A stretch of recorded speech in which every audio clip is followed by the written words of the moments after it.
So hi everyone, I'm Randa Radwan, the Director of Highway Safety Research Center. So where's Missy? So I wanted to share that I started my career as a software engineer, and I really share the fear and concern that Missy put forward. And I'm glad to see a voice in this area, but one question I have is, how do we get started? I mean, how do we, it needs to come from top down, and Missy, what do you think is, how can we as this community move this forward? I know it's a big question, but just want to put that forth. I don't see Missy in the room. It was rhetorical.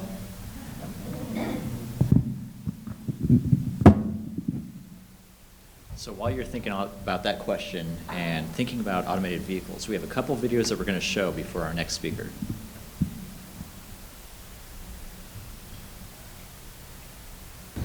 I think riding in a driverless car will be exciting. I wouldn't trust it. And it's not saying that it will not work, but it's just me as a driver. I think it will be a lot safer on the roads. Initially, it might be a thrill to sit in something that's not being driven by a human being. I think it'd be cool. I think it would be a little bit disconcerting at first. I have ridden in a autonomously driven vehicle multiple times, and I've seen the progress being made over the last year or so. I can't believe that they've actually thought of such an amazing idea for new cars. Like, auto drive cars. That's a crazy idea. At this point, I'm a little skeptical. I think it's great. I think it really symbolizes progress. I cannot see a driverless car being something that's safe. It's more than just the safety. It's about, it's about control, really. Who's in control? I think it'd be great. I could read a book. I don't like that idea. Car is designed for humans. Humans should have control of their own lives. Probably safer than what we have on the highway nowadays. Oh, it's so convenient. I'd love it. I would love to have something like that. I hope I can afford it. But I think if people take the time to understand how to use the technology the correct way, I think this would be something that a lot of people will use and a lot of people will enjoy.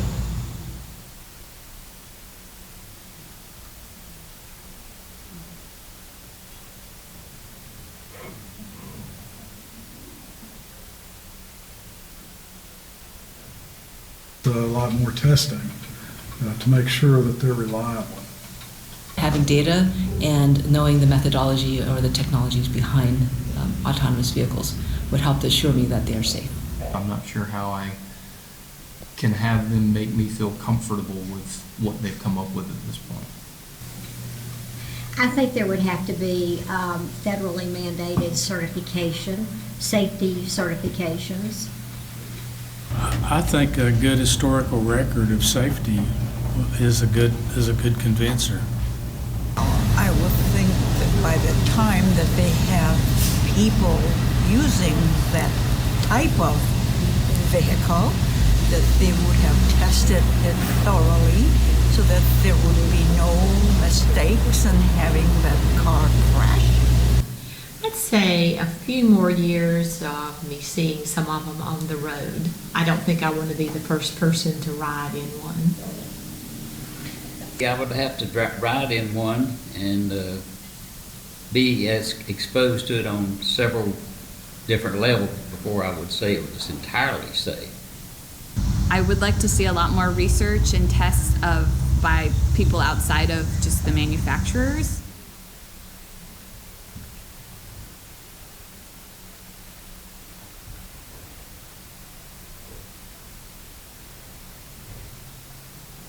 When people don't have to drive cars anymore and computers are driving them, it will be... So thank you everyone for being here this morning. As you see in your program, this is supposed to be an interactive discussion. I hope those first two videos got you thinking about automated vehicles and some of the implications of them. how is it that these fit into safe systems? Will automated vehicles be the silver bullet? That same kind of language was used about the highway system, the interstate system at one point, and I think it's worth asking this question. Will these be as safe as people claim they will be? So to address some of these questions, we've asked Dr. Peter Norton to provide us a historical framework for the relationship between technology and traffic safety. Dr. Norton will speak for a bit, and then on your table there are different handouts that have different questions. So after Dr. Norton speaks, we're going to show a few more videos, and then we're going to have just a breakout session for at least 15 minutes where we're all going to talk. Want you to share some of your ideas with some of your tables, and then we'll do some reporting out. Probably won't have time to hear from everyone, unfortunately. I'd love to do that.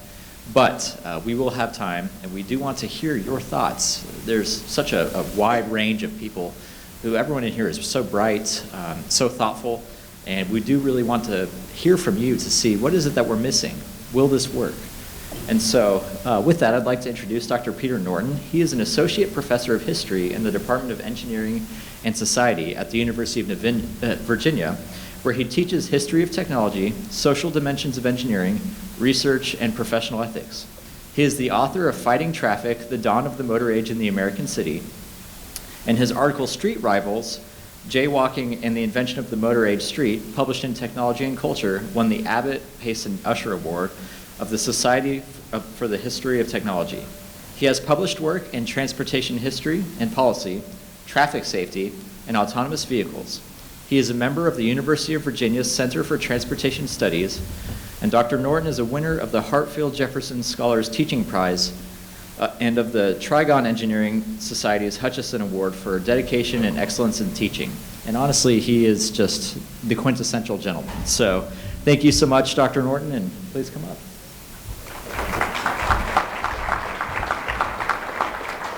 Thank you very much, Wes. It's a pleasure to be here. The title of this talk is deliberately provocative because I think provocation is a useful starting point to re-examine questions that need re-examination. I think I'd like to start by reorienting us geographically to where we are right now. Take a look at the patient, so to speak, if we can think of cities as patients that we, as various kinds of experts, seek to treat. This is about where we are right now. And you can see that this place, like any human patient, has a history. I can show you the same spot in 1907, right here. We're in where used to be a planing mill for planing wood was on this site.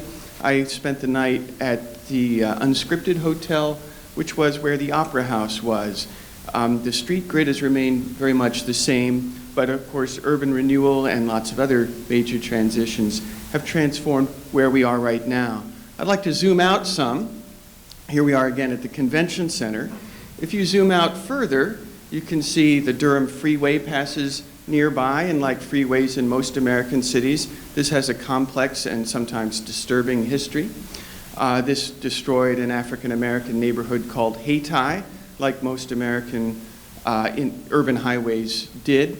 There's also a relative success story up here at Crest Street, which is where people formed coalitions to organize to question the predominant assumptions that were making these highways go through people's homes, including homes of people who had nothing to gain from them.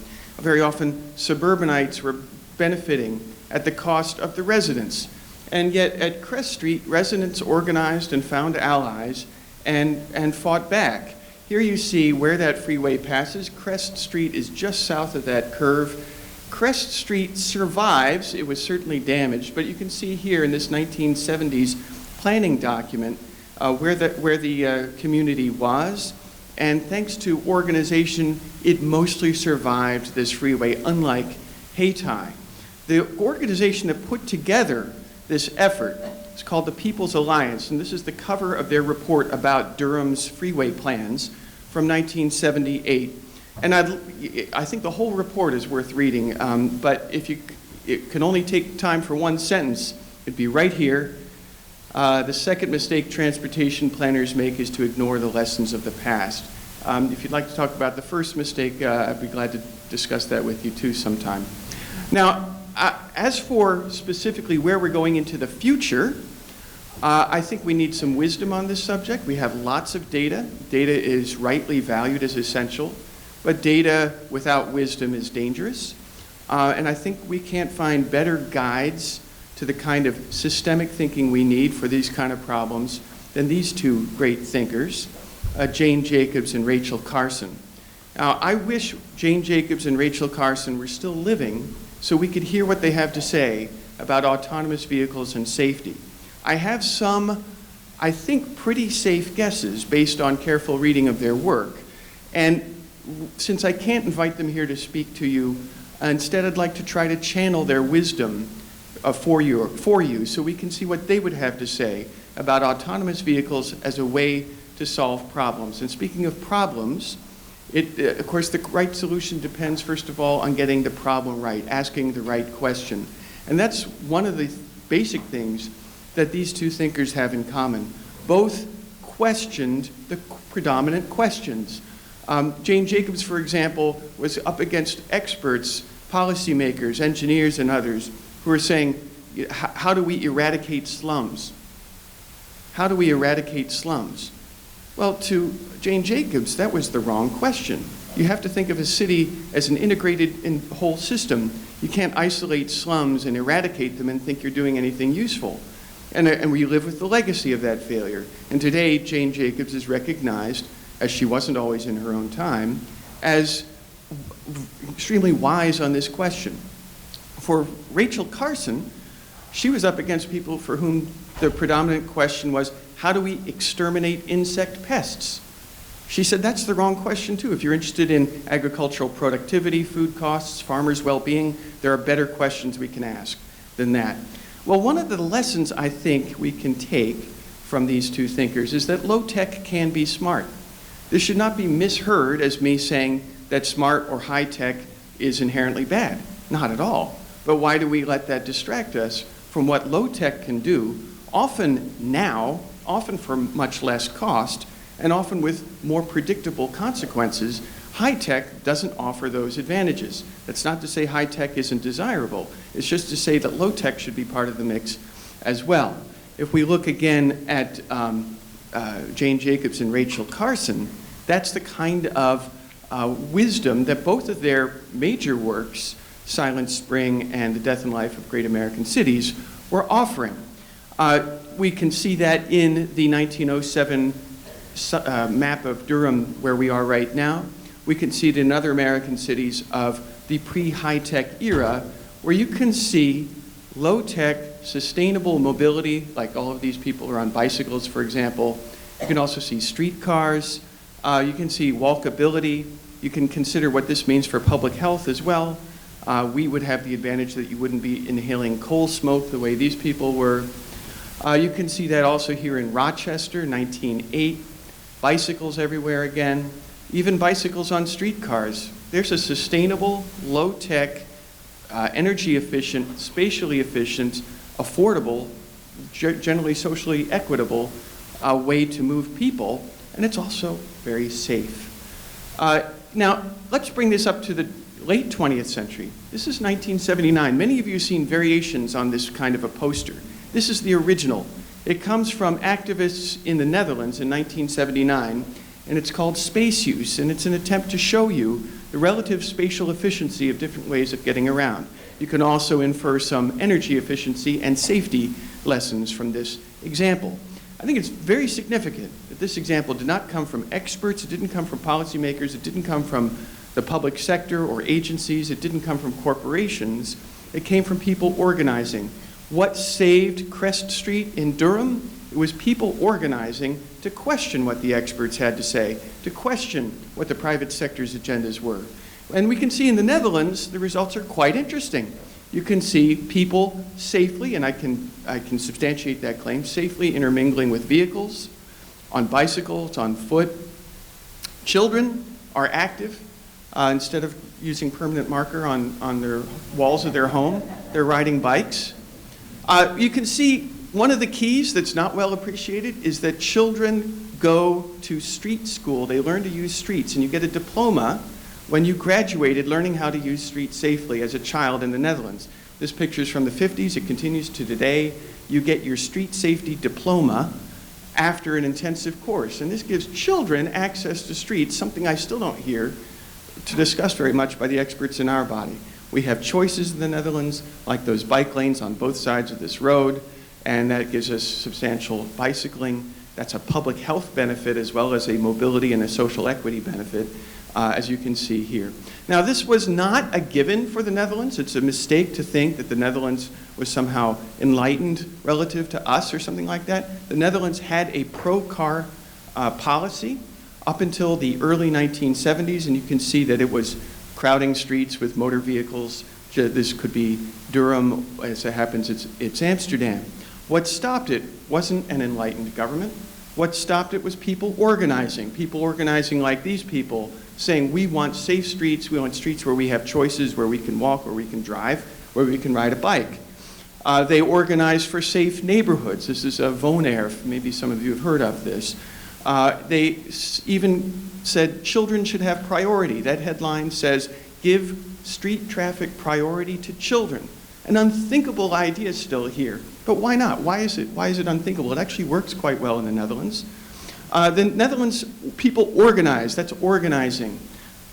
People did that here too in the 1920s. For example, this memorial in New York City was from an era when people were still questioning why we prioritize automobiles in American streets. Now, the Netherlands record is a mixed one. We see, of course, car domination early on. But look at this exact same view today. We have active mobility, we have equitable mobility, socially sustainable mobility, not perfect by any respect in any of those categories, but a significant improvement. And if you want to drive in the Netherlands, you still can. Lots of great opportunities to do that as well.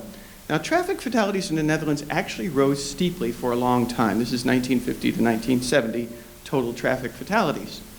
Now, in fact, at that peak that you see there, they're about where we are now in per capita terms. But after that revolution, that people-led revolution, a revolution we've seen here too. Remember, People's Alliance in Durham saved Crest Street. Well, a People's Alliance in the Netherlands reversed that trend.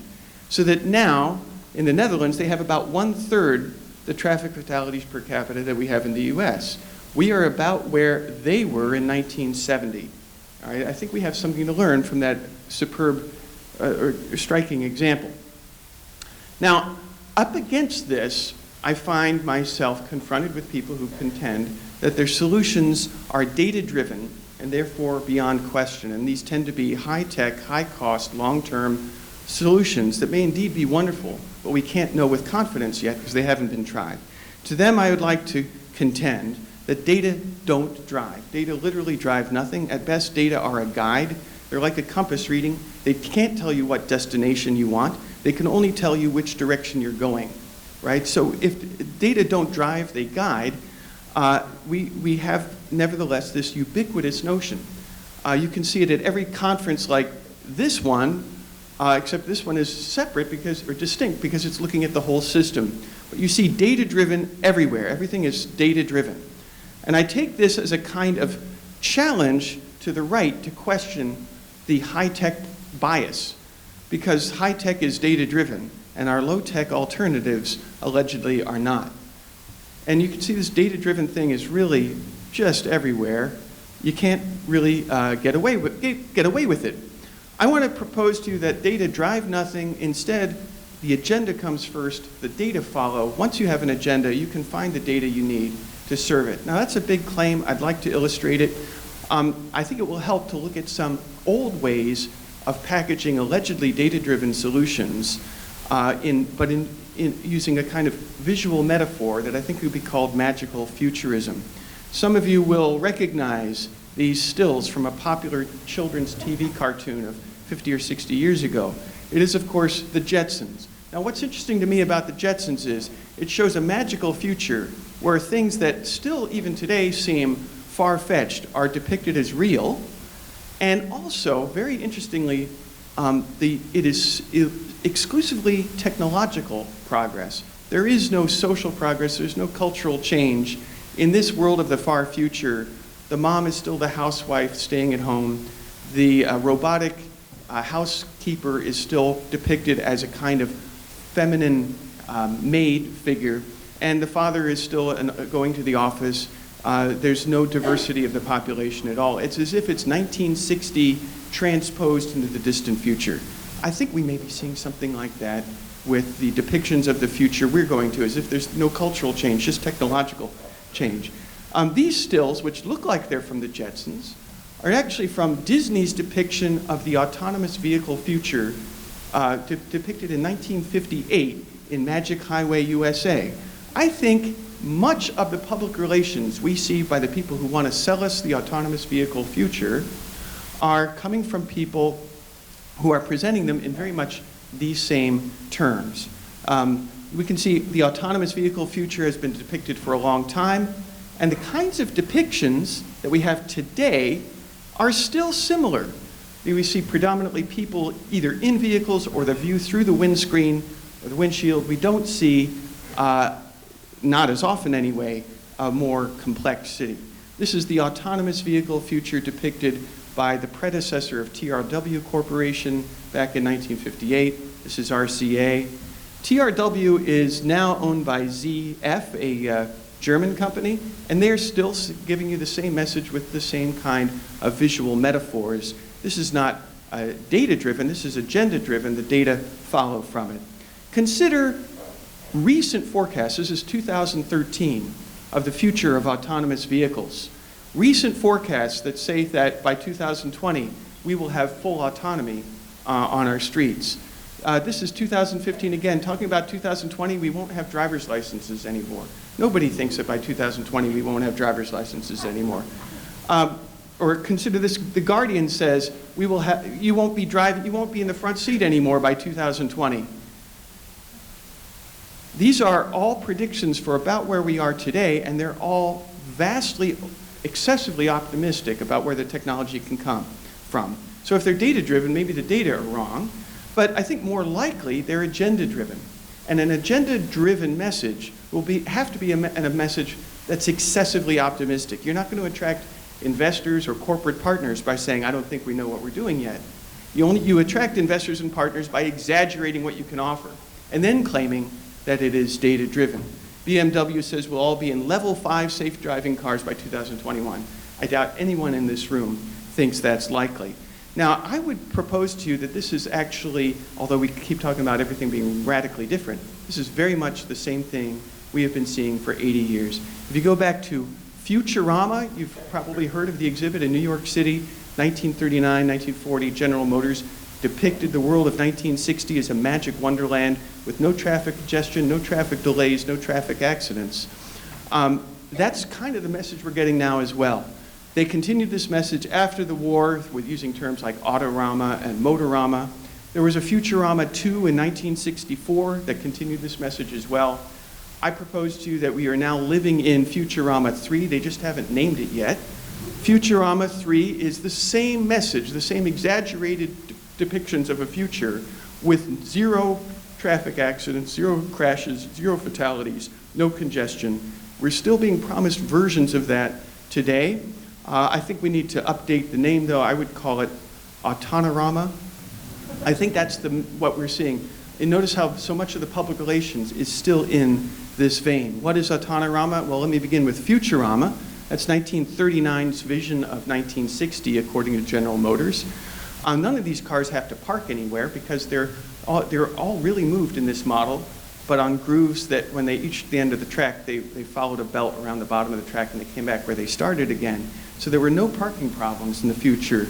And people couldn't question that yet because it wasn't really clear what the future would look like. By 1964, when they had Futurama 2, they could no longer claim that there will be no parking problems. So instead they proposed 25-story parking garages, which is what you see on the left.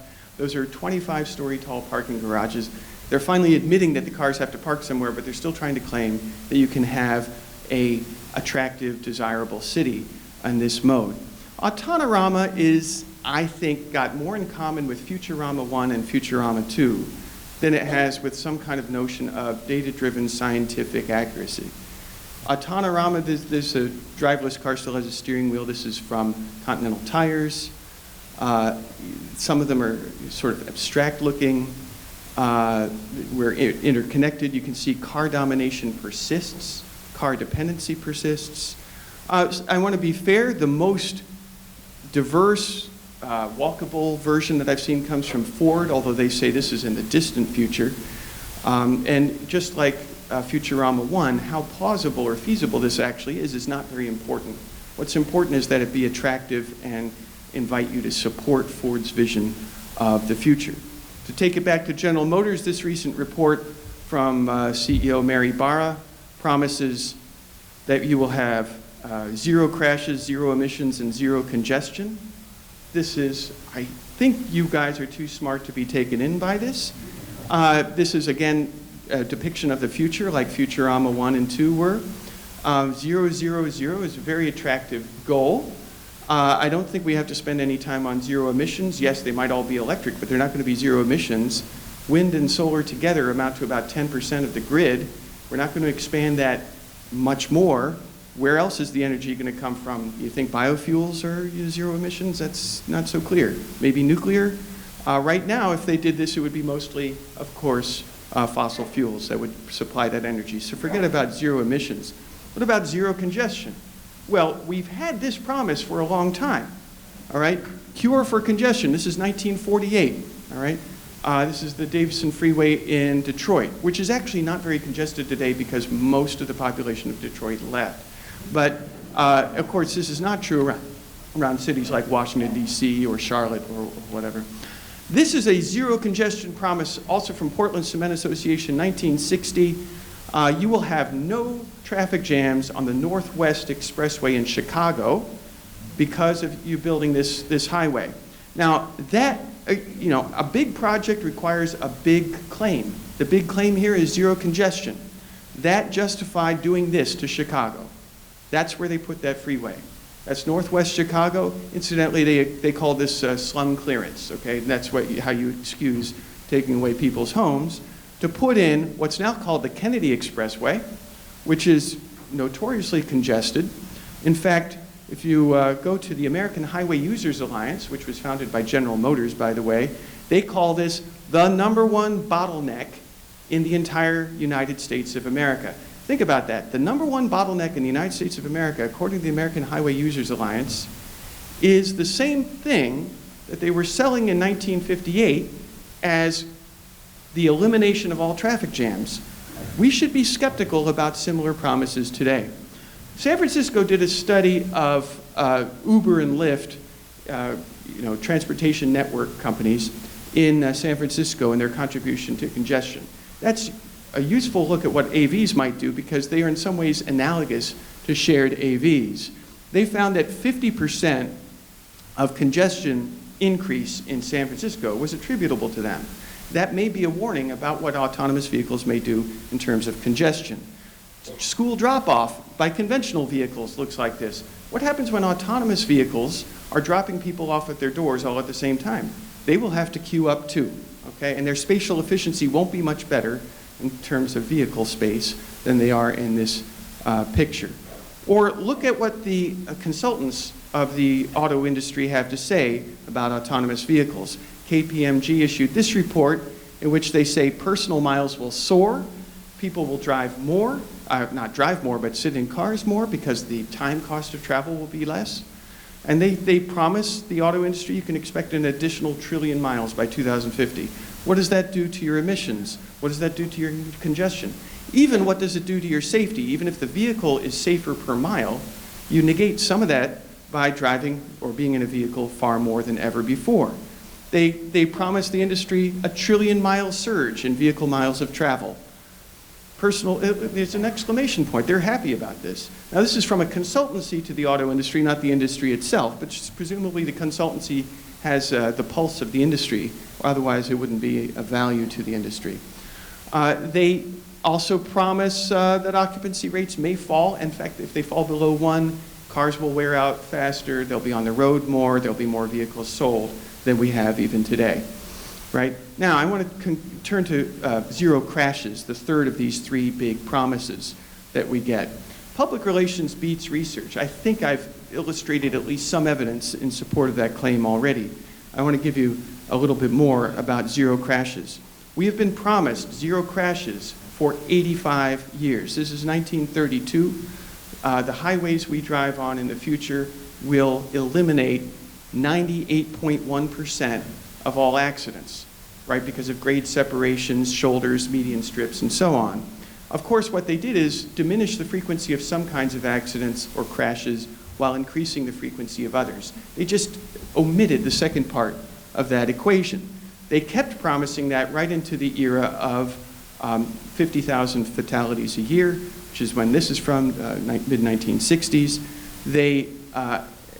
This was examined by an economist named Sam Peltzman, who in 1975 stated what should be pretty much common sense. You make something much safer, people will translate some of that safety benefit into a convenience or a thrill benefit. They'll drive faster, they'll drive when they're tired, whatever it is. They will negate some or even most of that safety benefit. We're not hearing enough about risk compensation when we talk about autonomous vehicle safety. Instead, we're getting promises like this from an investment for autonomous vehicles. They're saying accident rates will plunge to near zero for shared occupancy vehicles, autonomous vehicles. And this kind of statement gets quoted verbatim in the press, like Wall Street Journal, Los Angeles Times, quotes it verbatim without questioning it. These are press releases from people with something to sell, and for the most part, the media is representing it as if it's research, right? So the research and the public relations, you can't always tell it apart. Consider these YouTube videos about Tesla drivers with Tesla Autopilot. You can see that people are driving when they're asleep.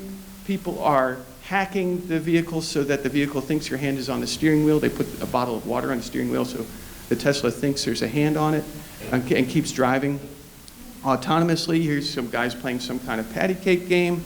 And we've got all kinds of reckless behavior. This top left one is somebody who's in the back seat alone in a Tesla on autopilot.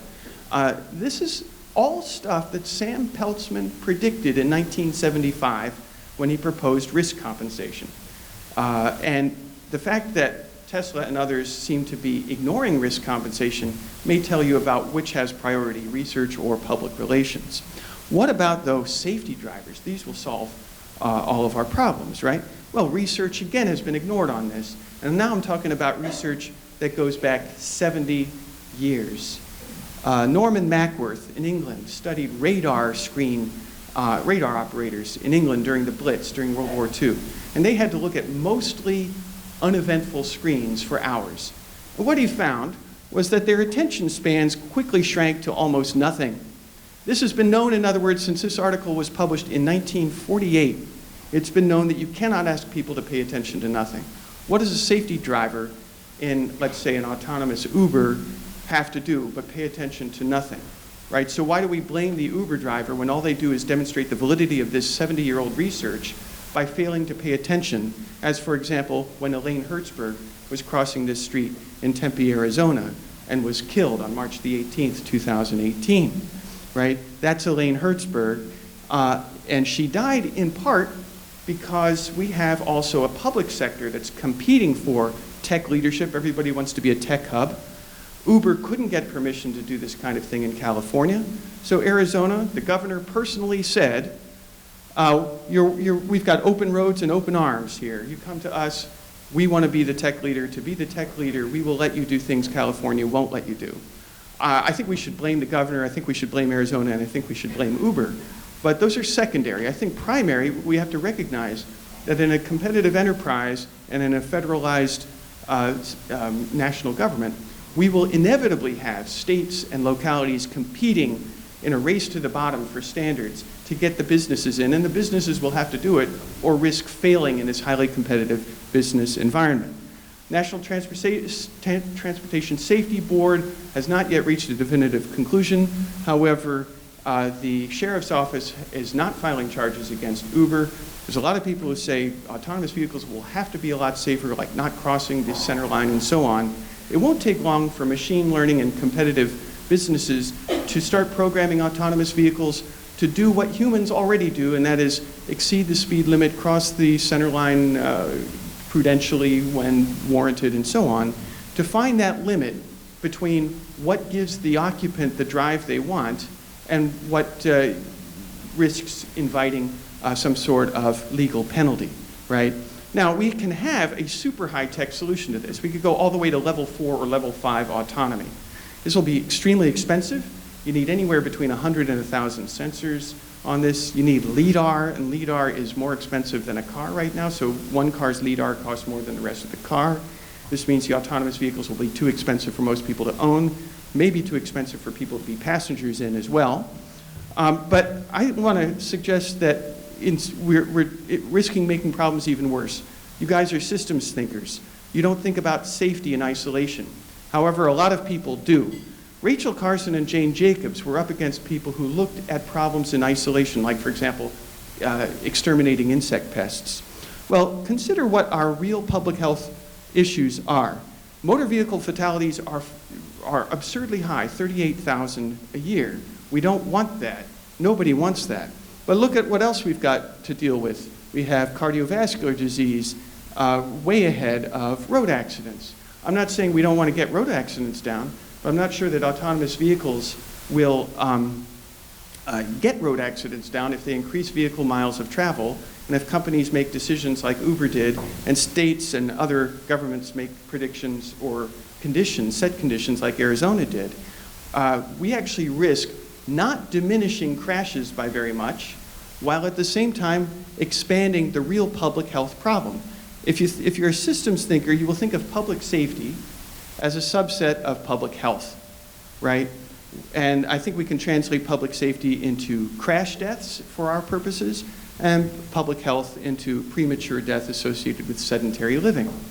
This is an approximately fair ratio.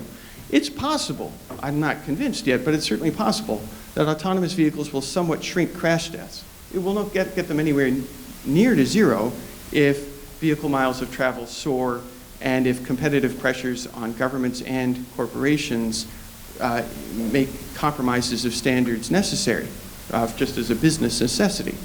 But on the other hand, besides that possible shrinking of crash deaths, we might get a much bigger public health cost in terms of cardiovascular disease, diabetes, obesity, and other costs of sedentary living, all while getting a more expensive and perhaps more vulnerable and more complex mobility system.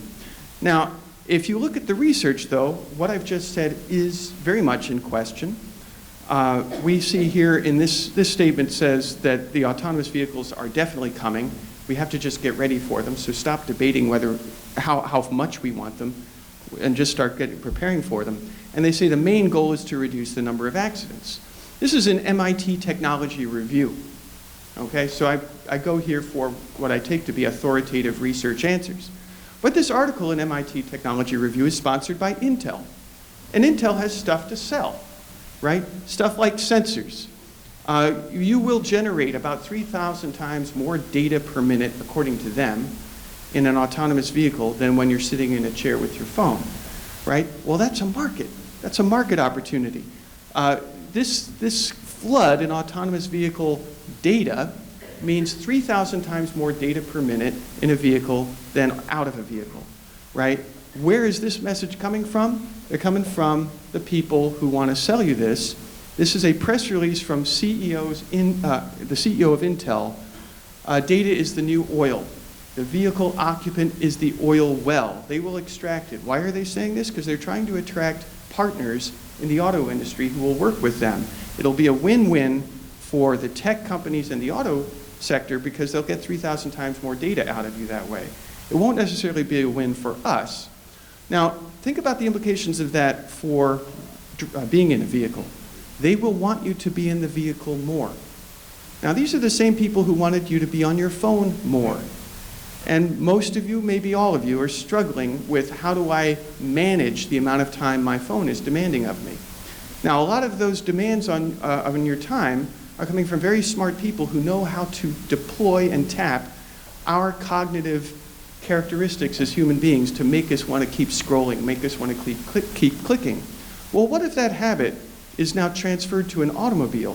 Why? Because there's profit to be made in keeping us in the car because of the amount of data we generate, data that is valuable to others. but that we're probably not going to get paid for any more than we're paid for the data that we offer now through our phones. One of the YouTube videos said this is, there's an issue of control here. I would say there certainly is an issue of control here. This has implications for safety because it means if you're in the vehicle a lot more than you want to be, you're also exposed to the risk, even if it's a lower risk, of fatalities or injuries as a result. So data is the new oil. Sensors are part of this market as well. My concluding message to you is maybe there's a balance of mobility. Not low tech, not high tech, but the best of high tech and the best of low tech brought together. Consider, for example, if you could go back 150 years, which medical innovation of our day would you get the most benefit from taking it back? MRI systems, dialysis machines, and surgical stents? Or sanitation techniques, vaccines, and antiseptics? I think the answer is pretty simple. I fear, though, that in 2019 we're working on the equivalence of box A while we're ignoring box B. We can work on both because working on box B is not hard. At least it doesn't take as many resources to do. So we don't have to just have super high tech like this. While we're working on that, maybe we can take the low tech further. Some smart companies have figured out how to do that already. This takes systems thinking, and I want to urge us to think as systems people, as this whole conference is about, and in so doing, we have to win a fight over what a system is. There is a fight on for what a system is. The people trying to sell us autonomous vehicles as the panacea rather than just as a tool are saying they have the ecosystem here. Their ecosystems are invariably nothing but other companies, tech companies, auto companies. These are the ecosystems that they talk about. This is a gross abuse of the term. It goes back to this business book about business ecosystems from 1996. Ever since then, we've been afflicted with this abuse of the word ecosystem. I'm calling it an abuse, but I'm only reporting to you what the inventor of the term says this is. He said it was an abuse. Arthur Tansley, back in 1935, an ecologist, introduced the word ecosystem, and he railed against the abuse of this term. Can you imagine his reaction to the abuse of the term ecosystem today? To him, an ecosystem is the whole system, the whole complex, in the widest sense. It's a whole physical system. It's not just the companies involved in the case of a business ecosystem. An ecosystem of mobility would look more like what Don Appleyard proposed in Livable Streets back in 1981, when he showed that there are dense but invisible networks between residents in a thriving community. Networks that count for zero in the data-driven analyses of the autonomous vehicle salespeople, but networks that have value, especially to the people engaged in them. And the difference in the density of these networks has to do with the difference in the density and the speed of the motor vehicle travel between these three streets. So Jane Jacobs and Rachel Carson, I think, would agree substantially that I've at least somewhat fairly represented what they might have to say to us all about autonomous vehicles, not as a useful tool, which they are, but as the panacea that they are represented as, and specifically as necessitated by safety. We constantly hear that we need autonomous vehicles because even if they're not perfect, they're better than what we have now. I would say that is the wrong benchmark. Better than what we have now. Why is that the benchmark? How much better are they than what we could have if we learn from, say, examples like the Netherlands? So death and life of great American cities. As in all utopias, the right to have plans of any significance have belonged only to the planners in charge. They impose on the city the dishonest mask of pretended order achieved by ignoring or suppressing the real order that is struggling to exist and to be served. That's our dilemma now. Or Rachel Carson, Silent Spring, 1962. The chemical war is never won. Think about that in terms of, say, traffic congestion. The war against traffic congestion is never won. Or the war for traffic safety is never won. All life is caught in its violent crossfire. I think we're still living in that pre-Silent Spring world when it comes to transportation in this country. Instead of driverless as the solution, we should be talking more about drive less as a contribution to this, instead of drive more in autonomous vehicles. Maybe instead of autonomous vehicles, we should be thinking of autonomous people, because autonomous people are a better starting point. Autonomous vehicles can serve autonomous people. And instead of always talking about more tech, more can be less. Maybe we should try to find ways in which less is more as well, not as an exclusive alternative to tech, but as a complement to it, so that our cities are more like this, for example, but with the benefits of the latest technology, and less like these. Thank you all very, very much.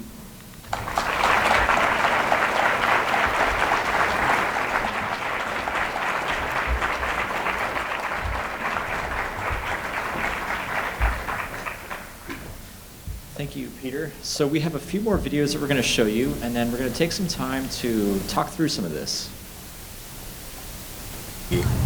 A wonderful new world. I think it'll be a good option for someone who can't drive themselves to maybe have an option to get into a self-driving car and drive them to a store and pick them up without having to depend on someone else. I think it would actually be a less stressful experience, going to and from work, and it could be actually fun because you can do all kinds of things when you don't have to pay attention to the road.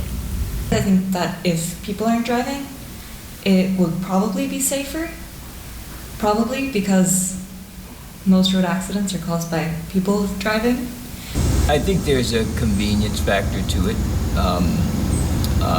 The car tends to be also a little safer, it seems like, when it's driving itself. It keeps a steady distance, like an actual mathematical distance between the car in front of you. Instead of parking your car in a garage, say that same vehicle could carry people all day long. If it can carry people all day long, you might need half the number of cars to move the same number of people. With all the technology that's being developed, I think it would maybe be a lot safer. Computers are a lot smarter than humans. So sometimes the car brakes and you don't know why, but then you see why when you get closer to the situation. You know, I have very chatty kids and mommy and questions and this and that, and so I'm able to have conversations with them and not worry about what's in front of me or behind me, and it's very safe and I love it. Reduce. So I think overall it can be good for people, but also for our environment.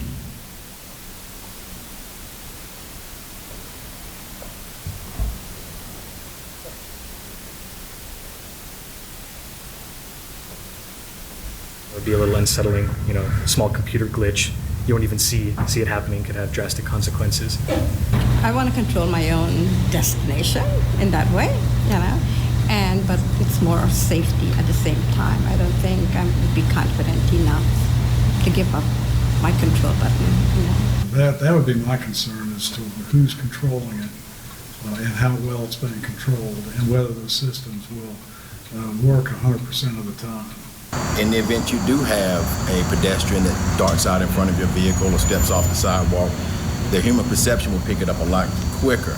A computer may tell you that something's there, but it won't tell you exactly what it is. There's issues there when something breaks. What do you do? At least if I'm in control, I know I can correct or try and do something, but if the car's out of my control, I'm lost, don't have anything to do to fix it. Using the self-driving technology is a little more distracting to me rather than being in a regular vehicle. I think one of the biggest challenges is that if more and more people start having electric cars, we have to think about the infrastructure for charging. If you have a driverless vehicle with no adult, or with 3 adults who are sleeping, who's defined as the accountable party in the event of a crash or an injury? I'm not sure at this point if we would ever have technology that would be as good as the human eye at perceiving things and being able to process that to get a vehicle to slow down. Well, what if you're operating your vehicle and something computerized goes wrong? Now you're stuck. When is this going to happen? When you're in traffic, when you're on the highway, or whatever. So you have to be able to adapt and overcome on that aspect.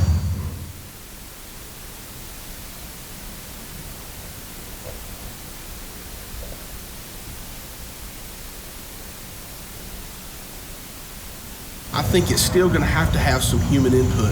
The person who's in the vehicle is still going to have to be able to scan the area and see things that maybe the computer doesn't. Be careful. Make it safe, comfortable, affordable. To make them very comfortable on the inside. Lots of windows so you can see. To make sure their number one priority is safety, because I think that's what matters most. Safety, of course, would be most important. Parking, I'd like for it to self-park, that'd be nice.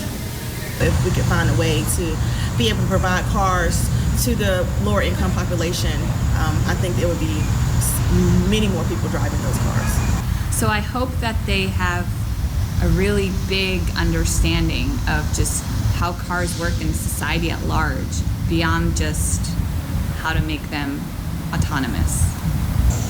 Don't release it until it's ready, until, we have seen within a controlled environment that as many situations as we can develop in that controlled environment that can come up, that we run it through its paces. And kids, our most vulnerable passengers, should be a vital part of this discussion. Their unique needs should be considered at every juncture of autonomous vehicle design and development.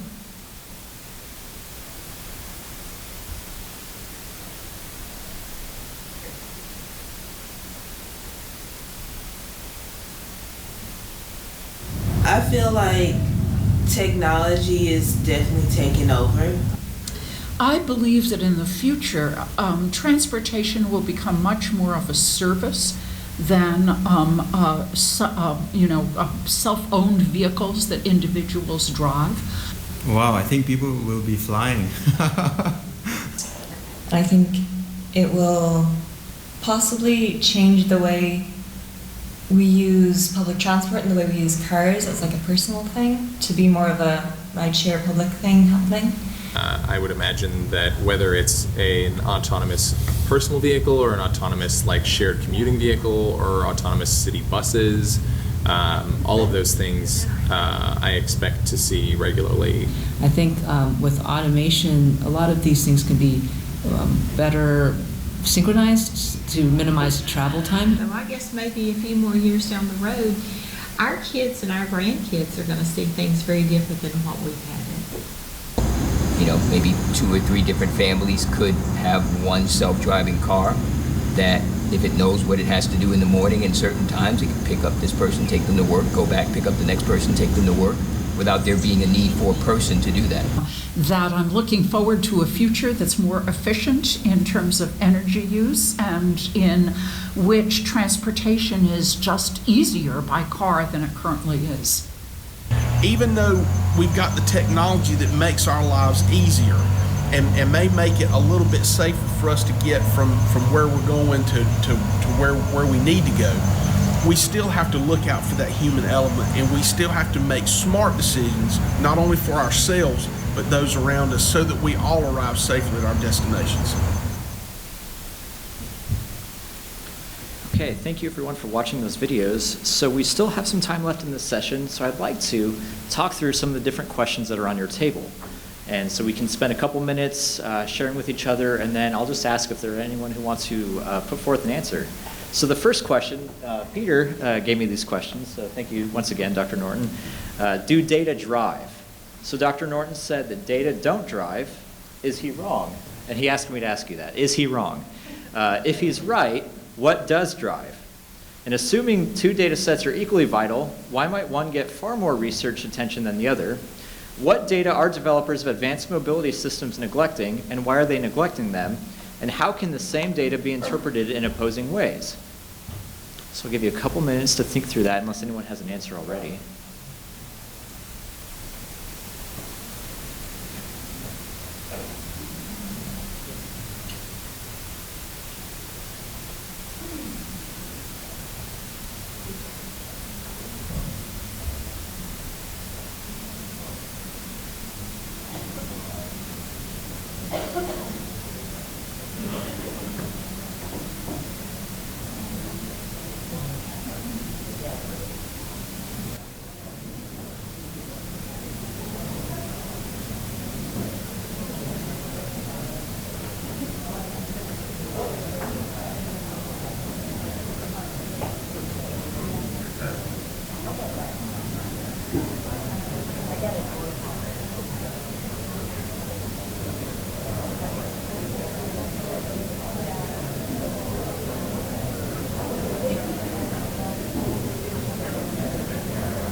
Okay, so it's been a couple minutes. There's lots of good conversation, so I don't want to totally cut that off. But Nancy's going to be circulating. Does anyone have an answer to this first question?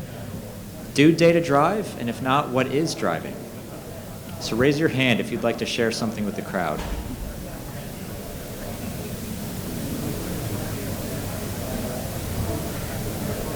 Okay, looks like there's one in the back.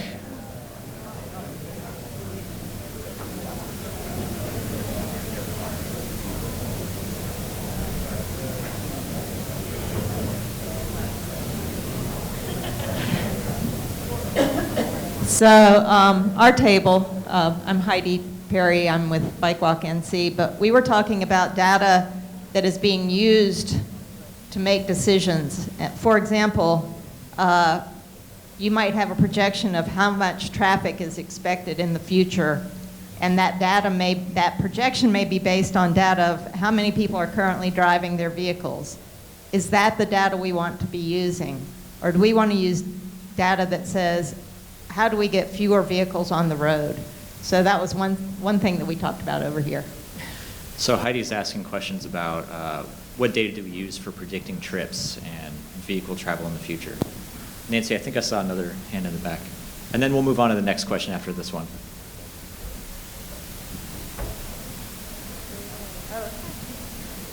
Oh, thanks, Katie. So I'm Beverly, and my table talked a lot about demographics and changing population and the fact that the younger generation or millennials or whatever's below millennials have started to show less preference for driving, less preference for owning vehicles, and living in different lifestyles than we currently do. So Beverly, did I get that name right? So she raised a question of what demographics are driving these? You know, what sort of data and what sort of really values do these younger generations have compared to those who have driven the agenda so far? Okay, so just in the interest of time, let's move on to the next question, which falls under the category of history, storytelling, and agenda advancement. So how can different versions of history justify different technology or policy agendas? What stories do the developers of advanced mobility systems tell to promote their systems? How are non-mobility agendas influencing visions of future mobility? And how have word choices been used to promote some mobility systems over others? So let's talk about that for a couple more minutes, then I'll take another answer.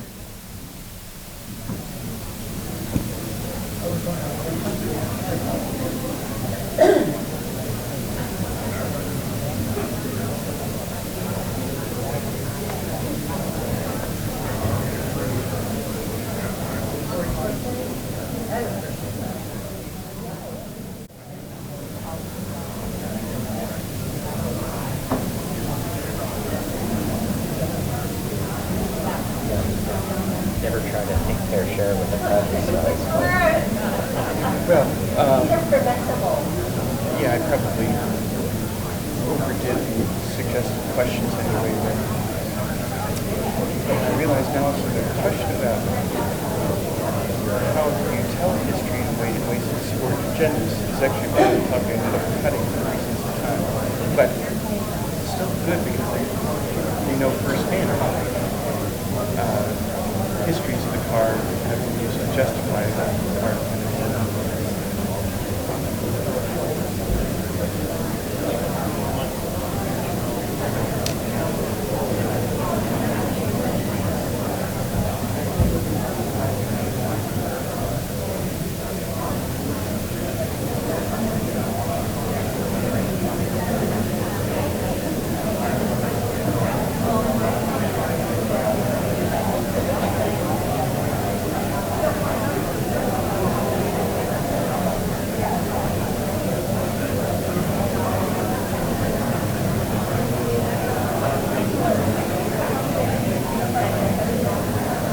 All right, are there any answers on this one? Oh, it looks like Jane in the front has one. Okay, for word choice, I do have to bring this one up because I heard it multiple times this morning. But, you know, in this audience, I think we're all on the same page that motor vehicle deaths are preventable and therefore they are not accidents. And you said accident several times. It's reflected in the PowerPoint. And so I think, let's call them what they are. They're crashes. They're preventable crashes, and try to get that terminology more into the mainstream. And I think it does affect how people think about this. You bet. So the public health folks are cheering that we need to switch to using crash consistently. All right, any other responses? Okay, one in the back. Is that Tracy? Hi, I'm Tracy Anderson from ITRI.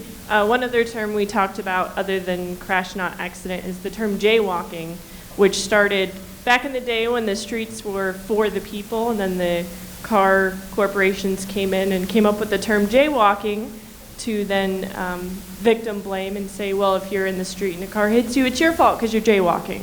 So that's another term that kind of shifted the purpose of the street and how we talk about who gets hit and why. Thank you. So jaywalking is a bit of a loaded term. I think someone read Dr. Norton's book. Okay, so we are cutting a little bit into the break time, but I think this is providing really valuable discussion. And so let's have one more question. We'll go for about 5 more minutes, and then I'll excuse you to go to break and then the next breakout sessions. So this last group of questions deals with values. How are values expressed in or perpetuated by mobility systems? Is high tech a value? What are some low-tech solutions that high-tech approaches distract us from? And how can efforts to improve safety come at a cost to health?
Okay, I think we have time for 2 responses related to values. So, does anyone have any thoughts on values they'd like to share?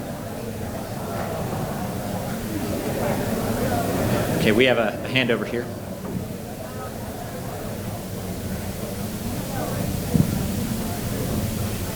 Hi, my name is Chen Fuxin. I'm from University of South Florida, and I think is high tech a value? I think it may depends. If the high technology can provide people more healthy and safe life, and can save people more time, and can be environmental friendly, that technology is better. Is a value. But some technology distract us from our main life, maybe use our more time. And if for the driverless car, if we sleep in the car, we work in the car, we eat in the car, it may not be good for the social interaction, and it may not be good for our life. That technology knowledge in that part may not be good. And another thing for the low technology solution, I think we can work. We are all pedestrians. We can work everywhere, anytime, and maybe that low tech solution, that's really good. Because, for example, I just come back from Boston.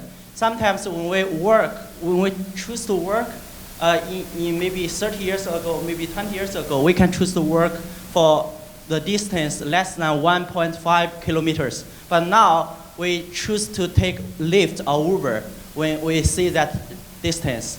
It may accelerate or provide more congestion problems in the Boston or like a big city like New York.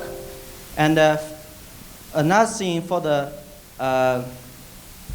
high technology, I want to say that our main goal is to live a happy and healthy life. All this technology should be used by ourselves, should be controlled by ourselves. The machine always be controlled by ourselves.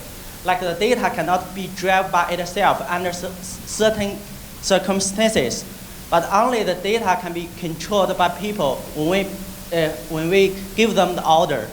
This is what I'm thinking about. Thank you. Thank you. I think it's probably time for the only response we have, but essentially technology, the value it provides is how it relates to the other values we have, whether that's our work-life balance, our social interaction, our health and well-being. That's the technology, or the value that technology provides is how well it improves or makes worse those things. So thank you so much for being here this morning. Our next 2 sessions are breakout sessions. So if you want to go to the session Setting the Scene for Promoting Shared Safety Goals, that is in Junior Ballroom B. And if you want to go to the session Inspiring and Enabling Collaboration and Engagement, that is in Junior Ballroom C and D. So again, thank you all so much for being here this morning, and I hope you have a lot to think about today as you go about the rest of the sessions.